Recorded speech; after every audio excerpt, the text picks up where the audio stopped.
살아계셔서 함께 하시는 하나님 아버지 감사드립니다. 이 시간 주의 오심을 예비하여 아버지 아름답게 하나님 앞에 신부단장하는 그 시간들이 되기를 원합니다.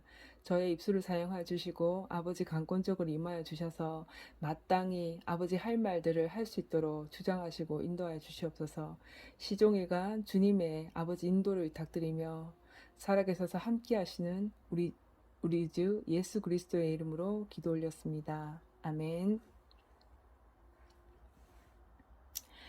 예수 그리스도의 재림의 발자국 소리가 점점 커져가고 있습니다. 세계 곳곳에 지진과 화산 폭발과 우박, 폭우 등의 자연재해가 빈번하게 일어나고 있고 또 이제까지 경험해 보지 못했던 전염병으로 해서 세계적으로 혼란한 상황을 겪고 있고 또 정확하게 검증이 되지 않은 주사약을 반강제하다시피 맞고 있는 지금 상황 가운데서 더더욱 철저히 우리 주 예수 그리스도께 모든 것을 묻고 그분의 인도를 구하며 살아가야 할 때입니다. 철저히 자기의 생각과 또 사람들의 생각에 옳아 보이는 일을 따라 판단하면은 큰 오류에 빠지며 하나님 보시기에 악한 일이 될 수가 있습니다. 예수님께서 십자가를 진다고 제자들에게 말할 때 마태복음 16장 22절 23절에서 베드로가 줄을 붙잡고 항변하여 이르되 주여 그리 마옵소서 그 일이 결코 주께 미치지 아니하리이다. 예수께서 돌이키시며 베드로에게 이르시되 사탄아 내 뒤로 물러가라 너는 나를 넘어지게 하는 자로다. 내가 하나님의 일을 생각하지 아니하고 도리어 사람의 일을 생각하는도다. 아멘. 베드로는 지극히 인간적인 마음으로 예수님을 보호하고 싶어 한 진심의 말이었을 것입니다. 그러나 하나님의 뜻으로 보면 그 마음이 오히려 예수 그리스도께서 이 땅에 오셔서 하실 대속의 사역을 가로막는 일이었습니다. 그것이 사탄이 길을 쓰고 하려고 한 일이지요. 그래서 사람의 판단에 옳아 보이는 선택이 오히려 하나님의 뜻을 회방하는 큰 죄를 범할 수도 있기 때문에 지금 이 혼란의 시기에는 더더욱 하나님께 신실하게 묻고 하나님을 의지하며 걸어가야 합니다. 제가 이렇게 영상으로 말씀을 전하게 된 계기는 지금 마지막 때 중에 마지막임을 더욱 실감하고 있던 찰나에 SNS 댓글들을 보면서 예수님의 재림을 사모하지만 자신의 죄로 인해서 또 믿음이 적다는 이유로 주님께서 나를 데려가실 것에 대해 자신이 없어 하시는 분들을 보았습니다. 예수님의 보혈로 씻겨주세요, 용서해주세요 하며 간절히 구하지만 예수님께서 그의 신부들을 랩처 하실 그때에 남겨질까 하는 두려움과 염려로 또 다급함에 용서를 해달라는 그 마음들이 보였습니다. 예전부터 영상을 찍고 공유하면 좋겠다라는 마음은 있었지만은 알려질 것이 부담스러웠고 또 많은 분들이 이미 외치고 계시니까 굳이 나까지 하며 별 신경을 쓰지 않았었는데요. 며칠 전 늘 평소대로 주님께 찬양을 올려드렸고 그 찬양을 할 때마다 주님의 임재로 너무나 큰 기쁨과 행복이 넘치는 가운데서 주님의 임재를 갈구하며 용서를 구하지만 진정한 회개에 이르지 못한 분들이 떠오르면서 너무나 간절하게 그분들에게 다시 이 복음의 능력을 전하고 싶다는 마음이 들었습니다. 그 마음이 얼마나 간절했던지 막 가슴이 이렇게 터질 것 같고 가슴을 치게 되는 정도였는데요. 그 동시에 왜 빨리 시작하지 않느냐는 성령 하나님의 강력한 푸시가 있었습니다. 그래서 그 즉시 이것저것 재지 않고 바로 노트북을 펴고 성령 하나님의 인도를 구하며 글을 쓰기 시작하였습니다. 주님 곧 오신다는 소식을 듣고 마음이 기쁘신 분들도 계실 것이지만 내 안에 있는 더러움 또 죄로 넘어지는 불완전한 나의 모습 때문에 주님 오심이 기쁘긴 해도 주님께서 오셔서 과연 나를 데려가실까 하며 자신 없어 하시는 분들이 계실 것입니다. 왜 이렇게 다른 반응이 나올까요? 예수 믿으세요. 예수 믿으세요. 십자가 보혈 믿는 자마다 구원을 얻어요. 이 찬양 다들 아시죠? 예수님을 믿는다는 것, 예수님의 십자가 보혈을 믿는 자마다 구원을 얻는다는 것이 단지 예수님이 내 죄를 지고 십자가에 죽으셨다는 지식적인 동의를 하고 또 그 교회의 출석 교인이라는 것만으로 예수님을 믿고 있다고 생각하십니까? 아니면 교회에 다니니 찬양이 은혜롭고 또 말씀도 좋고 가끔 회개의 눈물을 흘리는 간헐적인 성령의 역사가 있으니까 난 예수님을 믿는다. 그리고 구원을 받았다라고 믿고 계십니까? 물론 이 외에도 예수님을 믿는다고 믿고 계시는 다양한 사례들이 있을 것입니다. 예수님의 재림을 너무나 기뻐하고 그날을 기다리며 사시는 분들의 특징은요, 세상에 대한 미련을 찾아볼 수가 없습니다. 눈에 보이지 않는 천국을 실제 보이는 것처럼 바라고 살아가십니다. 그리고 세상에 살면서 관계되었던 모든 것들을 간소히 하고 하나씩 하나씩 단순하게 정리해 나갑니다. 그리고 지금 자신의 모습을 쳐다보는 것이 아니라 날 위해 죽고 부활하신 예수님께서 하신 일을 자기 자신의 사건으로 진실하게 받아들입니다. 그리고 매 순간 그 복음을 인지하고 기억하고 믿으면서 살아갑니다. 예수 그리스도께서 하신 일은 무엇일까요? 그것은 나의 죄에 대한 형벌을 대신 받아주신 사건이잖아요. 히브리서 9장 22절. 율법에 따르면 거의 모든 것이 피로써 정결케 되나니 피 흘림이 없이는 사함이 없느니라. 아멘. 죄를 지으면 반드시 죽어요. 그러나 그 죄를 없애기 위해서는 반드시 피, 즉 생명이 희생되어야 합니다. 죄가 없는 깨끗한 피만이 죄를 없이 할 수가 있어요. 그래서 죄 없이신 예수님이 어린 양이 되어 우리의 죄를 대신 전가받아 속죄하는 희생제물이 되신 것입니다. 이런 말씀 다 아신다고요? 그리고 나 그 말씀 믿는다고요? 그러나 그 말씀을 알고 예수님의 십자가를 믿는다고 하면서도 늘 죄로 인해 넘어지는 자신을 바라보고 낙심하며 이런 나를 예수님이 공중 강림하실 때 데려가지 않으면 어떡하지? 하십니다. 예수님을 믿는다면서도 주님께서 나를 향한 사랑을 왜 확증하지 못할까요? 왜 데려가실 것이란 확신이 없을까요? 예수님의 보혈을 믿는데 왜 내가 깨끗해진 것 같지가 않죠? 어떤 경우더라도 신앙에 문제가 생기면 그 근원부터 다시 짚어야 합니다.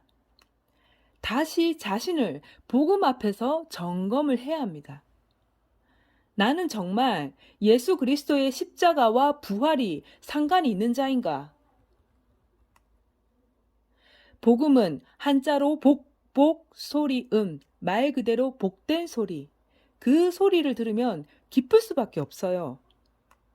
왜냐하면 하나님이 우리에게 주시는 복된 소리는 죄로 인한 사망, 영원한 지옥 형벌에서 실제로 영원한 생명이 있는 하나님의 품으로 들어가게 되는 사건이기 때문입니다. 복음이 실제가 되어 진실로 받아들이는 분들은 이미 천국이 그 마음 안에 이루어지게 됩니다. 어떤 상황과 상관없이 기쁨이 임합니다. 어떤 상황에도 감사가 됩니다. 그리고 늘 주님과 대화하듯 동행하며 걸어가게 됩니다. 항상 기뻐하라. 쉬지 않고 기도하라. 범사에 감사하라. 이것이 그리스도 예수 안에서 너희를 향하신 하나님의 뜻이니라. 데살로니가전서 5장 16절에서 18절 말씀. 아멘. 복음이 실제로 적용이 되는 분들은 사랑과 기쁨의 근원이신 그분이 나의 안에 살아계시니까 어떤 상황과 상관없이 항상 기쁨이 있습니다. 그분 자체가 바로 기쁨이니까요. 주변이 나를 힘들게 해도, 질병이 있어서 괴롭더라도, 금전적으로 사방이 다 막혀있다 하더라도 그분을 얻은 마음에는 그분이 주시는 참된 기쁨이 있습니다. 그 어떤 것보다 예수님이 크게 보여요. 그리고 감사할 일이 있어서 감사를 하기보다는 예수 그리스도 그분 자체가 감사입니다. 그 또한 세상과 주변과 상황과 관계없이 그분이 나와 함께 하신 그 자체의 근원적인 감사가 되니까 범사에 감사할 수밖에 없고, 그분의 인도로 살아가니까 뭐든지 감사가 됩니다. 쉬지 않고 기도하는 것, 통성으로 부르짖고 하는 기도도 있지만 늘 그렇게 할 수는 없잖아요. 그러나 예수 그리스도께서 내 안에 실제 임하셨기에 그분의 뜻을 살피고 대화하며 늘 동행하니 기도는 늘 항상 있게 되는 것입니다.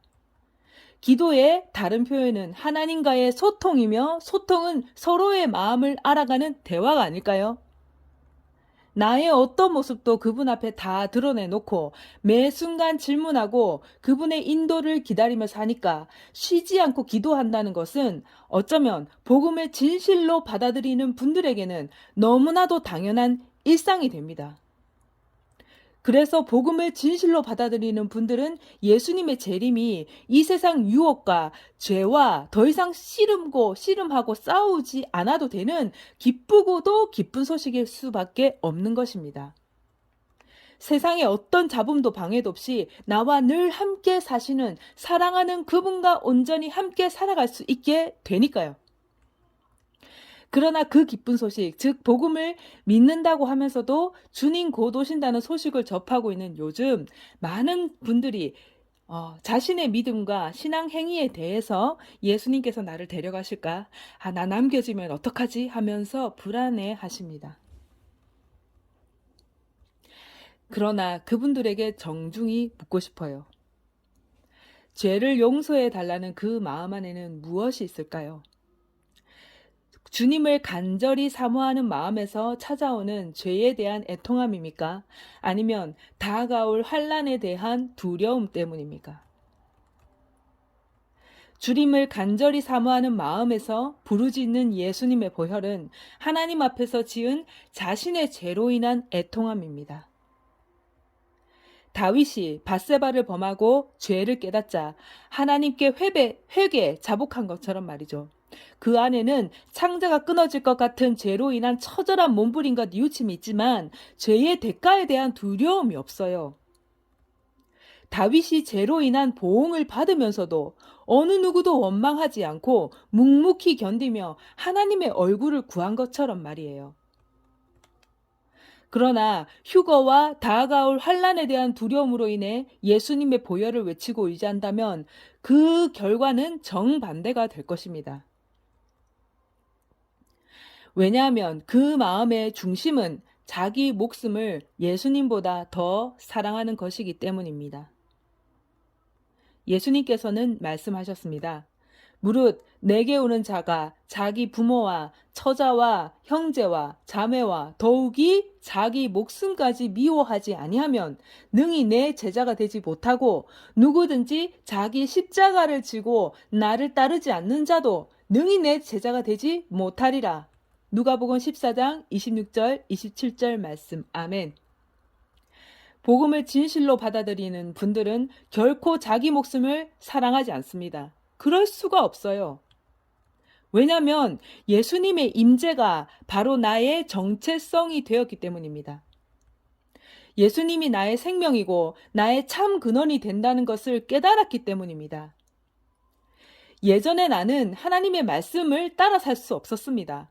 내가 예수님과 함께 실제로 십자가에 못 박힌 것을 믿을 때에, 나를 부인하고 내 안에 성령님을 온전히 따를 때 하나님의 말씀들은 지기 힘든 짐이 아니라 너무나 쉽고 당연하게 아멘이 됩니다. 수고하고 무거운 짐진 자들아 다 내게로 오라. 내가 너희를 쉬게 하리라. 마태복음 11장 28절. 아멘. 저도 복음이 제게 실제로 사실로 다가오지 않을 때에는 너무나 말씀들이 두렵고 알면 알수록 지키기 힘든 무거운 짐이었습니다. 알고도 짓는 짐짓죄를 자꾸 지으면 용서가 사함이 없다는 것에 정말 큰 눌림이 있었습니다. 그런데도 말씀을 하나도 제대로 지키지 못하는 죄인 중에 죄인이 바로 저였습니다. 그러나 복음을 진실로 받아들이고 나서는 이전의 내가 아니라 참 나, 예수님의 임재를 생명으로 여기는 것이 당연하게 되었기 때문에 저의 목숨을 잃을까 하는 두려움이 사라졌습니다. 저의 목숨도 지금 나의 주가 되시는 예수님의 것이니까요. 역설적으로 자기 목숨을 위해 구원을 바라는 그 마음의 중심에는 자기 사랑이 있습니다. 그것은 예수님의 임재, 성령의 전이 나의 참 근원이 되지 못했다는 반증이기도 합니다. 그 뜻은 진정한 구원에 이르지 못했다는 뜻이에요. 요즘 휴거의 시점이 논란이 많이 되고 있습니다. 예수 그리스도께서 언제 오시는지 우리는 그때와 시기는 알 수 없습니다. 그러나 복음을 진실로 받아들이며 예수님의 임재를 나의 생명의 근원으로 여기며 그분을 따라 사는 자들에게는 그날이 도적같이 이르지 않는다고 하나님은 말씀하십니다. 너희는 어두움이 있지 아니하매 그날이 도적같이 임하지 못하리니 너희는 그 빛의 아들들이요 낮의 아들들이라. 우리가 밤이나 어두움에 속하지 아니하리니. 데살로니가전서 5장 4절 5절 말씀. 아멘. 복음을 실제로 진실하게 믿는 자들은 이전의 나의 모든 것이 내가 아니라고 부인할 수밖에 없습니다. 그래서 어떤 부정적인 상황과 감정에도 흔들리지 않게 되는 것입니다. 그 흔들리는 내가 이제 내가 아니니까요. 이것은 복음을 통해서 정체성의 변화가 실제로 일어났기 때문에 나타나는 증상들입니다. 가끔은 이전의 나, 구습에 반응해서 분노하고 화내는 여러 가지 습관들에 반응할 수 있습니다. 그러나 자신의 정체성을 정확하게 복음을 통해서 인지하게 되면 잠깐 죄악에 무너졌다 하더라도 금방 자신의 죄를 깨닫고 뉘우치며 예수님의 임재 앞에서 시선을 두며 살아가게 됩니다. 내게로부터 눈을 들어 주를 보기 시작할 때 주의 일을 보겠네. 황폐한 땅 한가운데서 주님 마음 알게 되리. 주님을 볼 때 모든 시선을 주님께 드리고 살아계신 하나님을 느낄 때 내 삶은 주의 나라가 되고 하나님이 일하기 시작하네.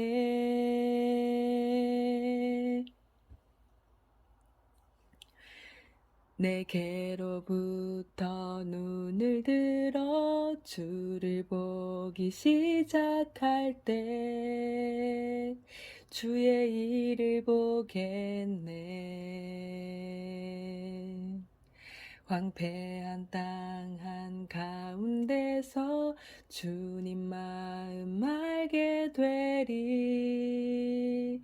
주님을 볼 때 모든 시선을 주님께 드리고 살아계신 하나님을 느낄 때 내 삶은 주의 역사가 되고 하나님이 일하기 시작하네.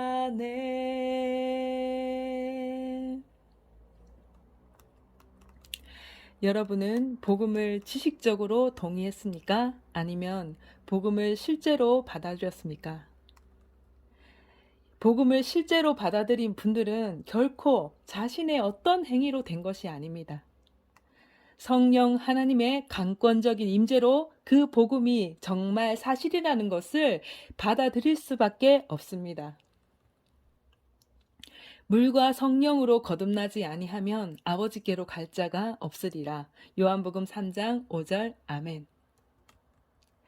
그래서 말씀을 많이 알고 예배 시간 기도에 꼭꼭 지키고 교회 봉사 헌신적으로 해도 그 행위로 인해서 복음을 실제로 받아들인 분이라는 것을 판단할 수가 없습니다.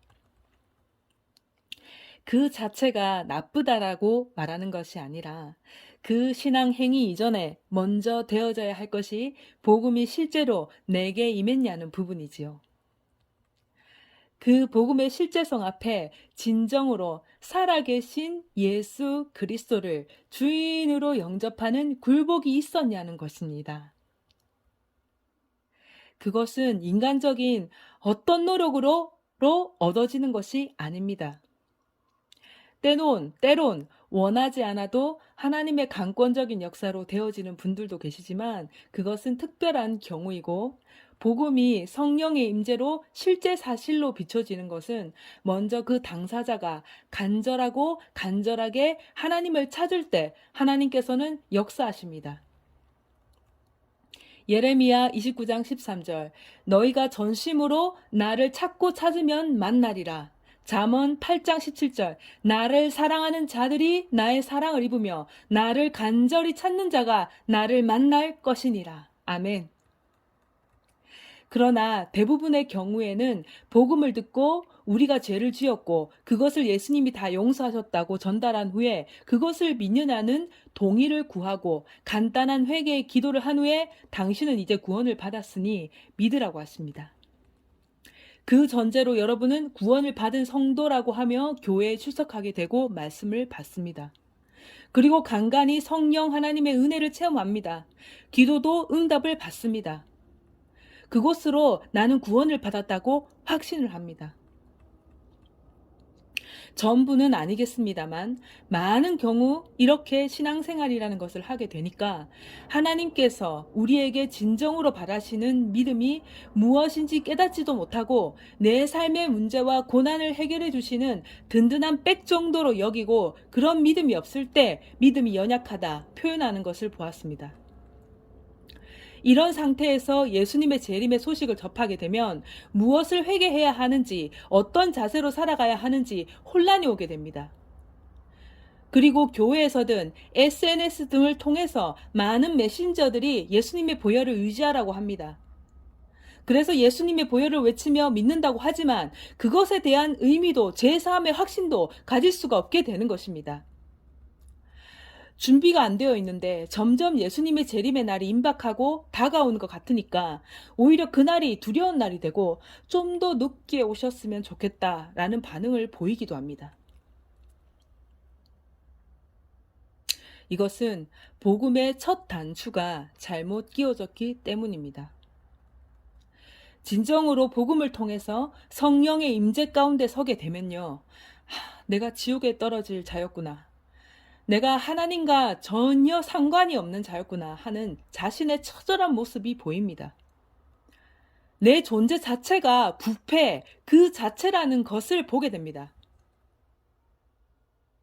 그래서 나의 상처를 만져주세요 하는 가증한 말조차 할 수가 없다는 것입니다. 그 앞에서. 이사야가 말했죠. 하나님 앞에 섰을 때 내 입이 하로다 하면서 발발 떨었죠. 딱 그 상태가 되는 것입니다. 왜냐하면 나의 존재 자체가 부패한 그 자체에서 일어난 상처, 낙심, 절망은 그야말로 내가 내 마음대로 살아온 결과로 인한 것이기 때문입니다. 오물을 담은 더러운 그릇에는 뭘 담아도 오물과 섞여서 오물 취급을 받는 것이죠.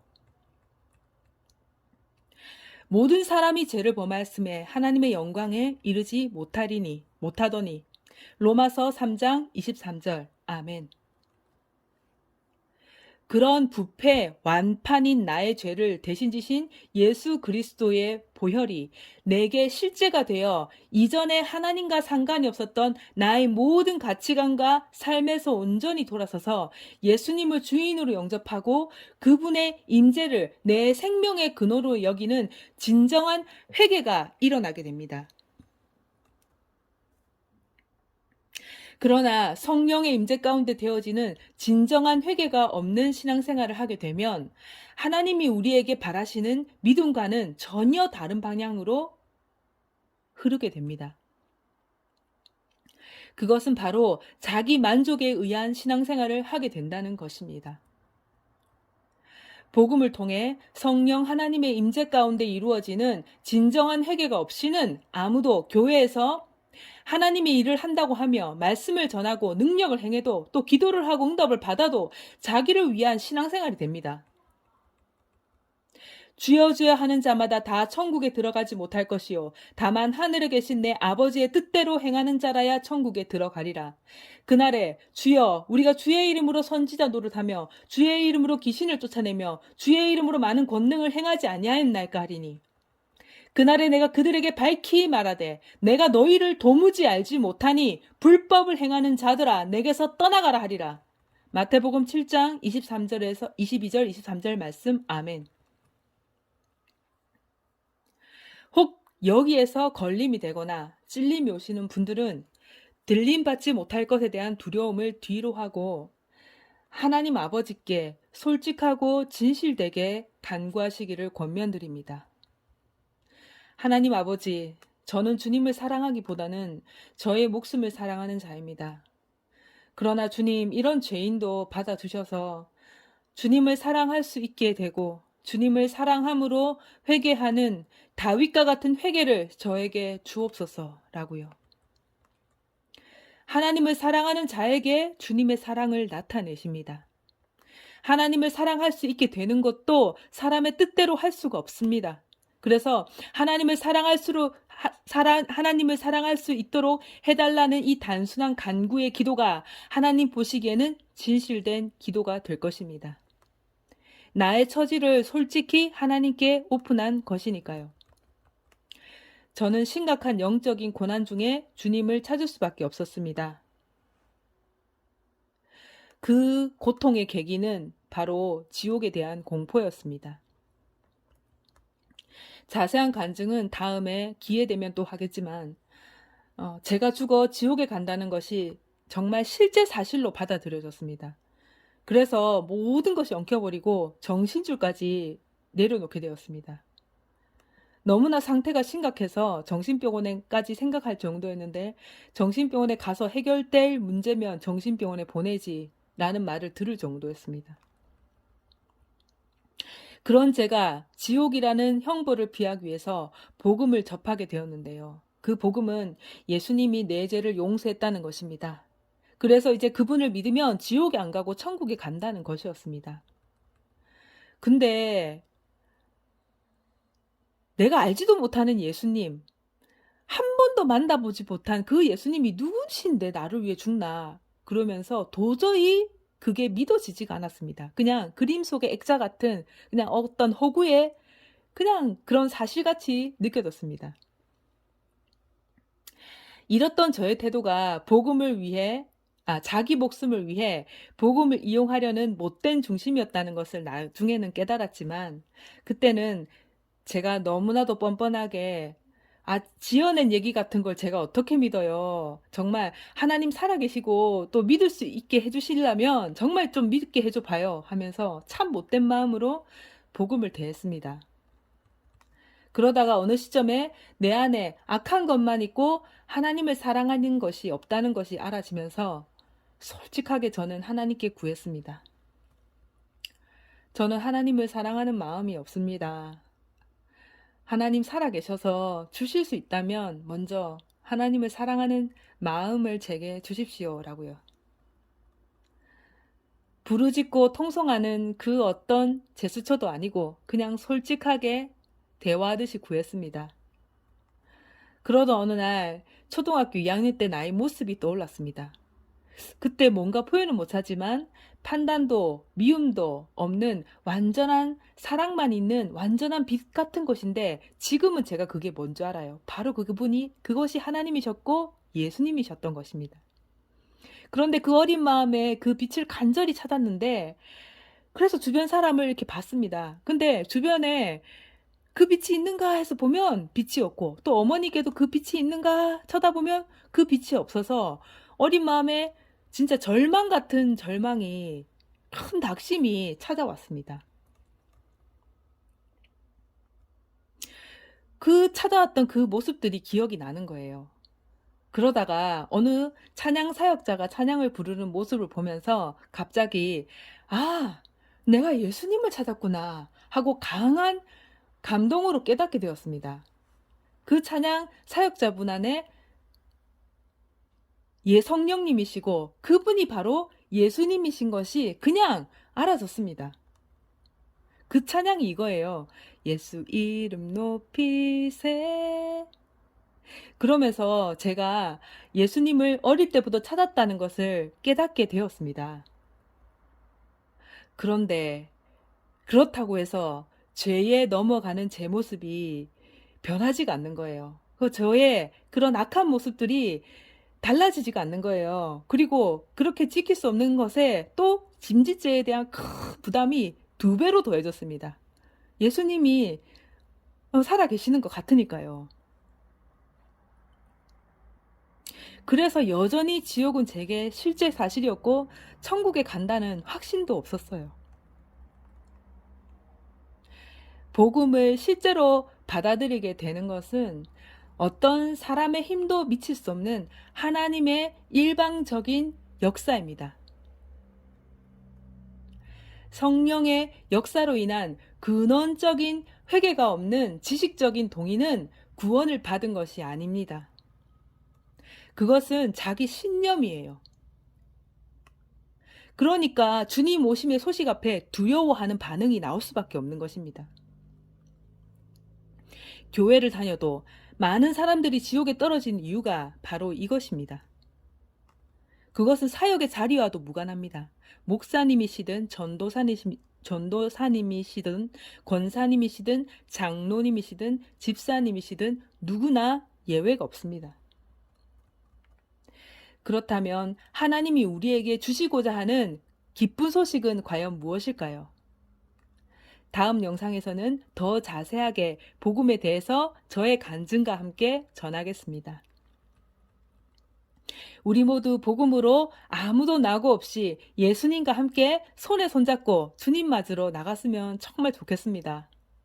그러기 위해 우리가 우리 주 예수 그리스도의 십자가와 부활 앞에 제대로 서 있는지 꼭 점검하는 시간이 되기를 축복합니다. 기도하겠습니다. 아버지 하나님, 우리가 산을 옮길 만한 믿음이 있고 천사의 방언을 한다고 해도 사랑이 없으면 울리는 꽹과리라고 말씀하셨습니다. 하나님께서 촛대를 옮기시는 이유는 그 많은 분별하는 능력과 그 많은 깨어있는 그런 능력들이 아닌 주님을 진정으로 끝까지 사랑하지 않았기 때문이었습니다. 사역을 더 사랑하고 교회를 더 사랑하고 자기의 삶을 더 사랑하면서 내가 주님을 사랑해서 이 사역을 한다라고 속고 있는 것은 아닌지 꼭 점검하며 우리의 모습을 적나라하게 비침받고 진정으로 예수 그리스도를 사랑하여 그분만을 바라는 하나님께서 기뻐하시는 온전한 믿음이 우리 듣는 모두에게 임하기를 원합니다. 지금 살아계셔서 우리와 영원히 함께 하시기를 원하시는 예수 그리스도의 이름으로 기도 올렸습니다. 아멘. 샬롬.